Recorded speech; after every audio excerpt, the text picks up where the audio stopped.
बार की आपकी जो भी होली है, जो भी लोकल लेवल पे आप छोटी बड़ी जो भी होली आप यूज़ कर रहे हैं, उसके लिए आप टायर, ट्यूब, प्लास्टिक, लकड़ी इसको इस्तेमाल ना करते हुए आप गौमय का यूज़ करें, काउडंग केक्स का यूज़ करें। और यहाँ पे इतनी सारी गौशालाएं हैं कि अगर आप लोग एडवांस में प्लानिंग करेंगे तो आप सब लोगों को जितनी भी चाहिए उतने गौमय आपको उपलब्ध करवा दिए जाएंगे। నేచురల్ ప్రకృతి సిద్ధమైనటువంటి రంగుల్ని మాత్రమే వాడాలి.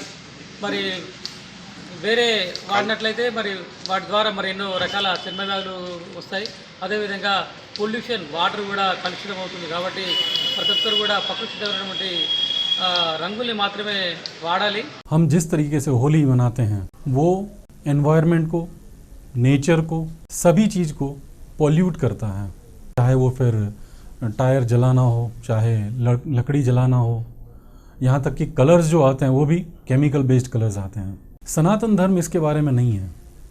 सनातन धर्म जो है वो हमें ये सिखाता है कि हमें सर्वधर्म सर्व संगात रहना है, सभी लोगों को मिलजुल के। लोग का मतलब ये नहीं है कि सिर्फ मनुष्य की बात है, जंतु, जीव जंतु, प्राणी, वृक्ष, सभी लोगों को साथ में मिल के रहना है।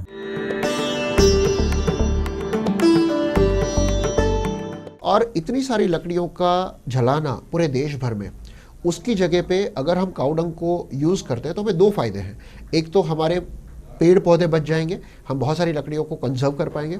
और दूसरी तरफ जो काउडंग है, जो गौमय हम जिसको बोलते हैं, संस्कृत के अंदर गौमय बोला जाता है, तो गौमय से जो वाइब्रेशंस, जो धुआं पैदा होता है, उसकी वजह से एक पॉजिटिव एनर्जी पूरे वातावरण में आएगी।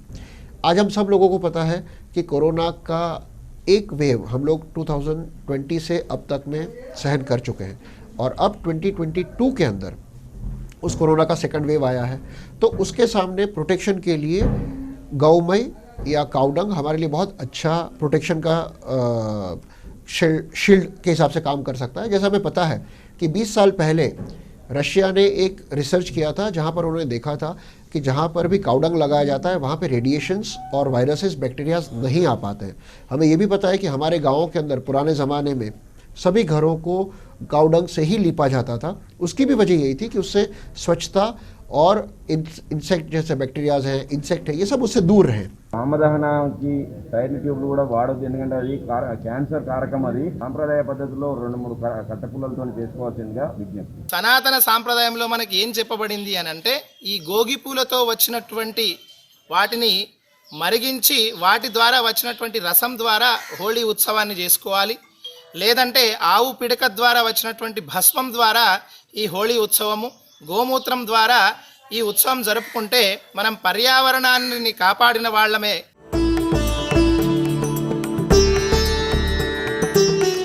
क्या हमारी पढ़ाई, हमें शिक्षित या हमारा जो शिक्षण है ये इसीलिए है कि हम ज़्यादा से ज़्यादा तकलीफ़ दें खुद को भी, आने वाली जनरेशन को भी, और चाहे पर्यावरण हो, चाहे पेड़ पौधे हों, सबको नुकसान करे कि हम कैसे जी सकते हैं।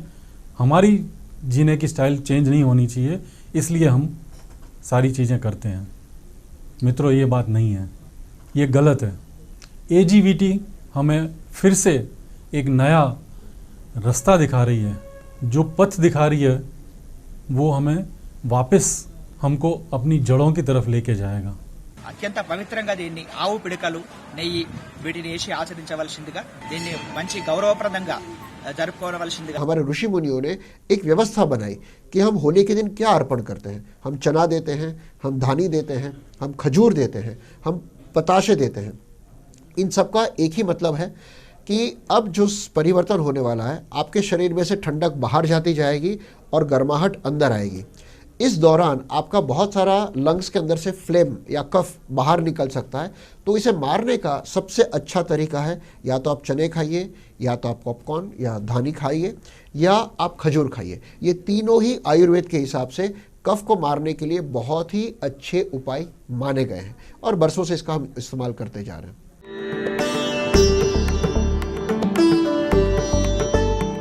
अब गौमय के अंदर लक्ष्मी है, ये हमें शास्त्रों ने बताया था।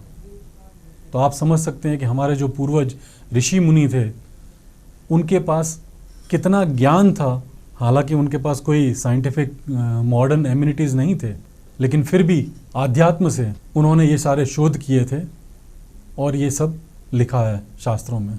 आइए हम AGVT का साथ दें और इस होली को हम गौमय होली बनाएं।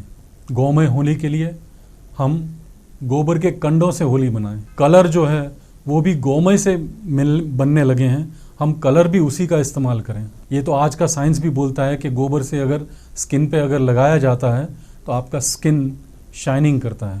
హోలీ పండుగ అంటే ఆనందంగా జరుపుకోవాలి, ప్రకృతితో సంబంధం ఉండాలి. గులాలు తర్వాత మోదుగర ఆకు వాడడం చేసుకోవాలి. మంచిగా ప్రకృతి సిద్ధమైనటువంటి కలర్లతో వాడుకోవాలి అంతవరకే. కానీ ఈ దుష్ప్రభావమైనటువంటి కలర్లు, ఈ డాంబరు తర్వాత కోడిగుడ్లు వీటికి నిషేధించింది వాడకండి.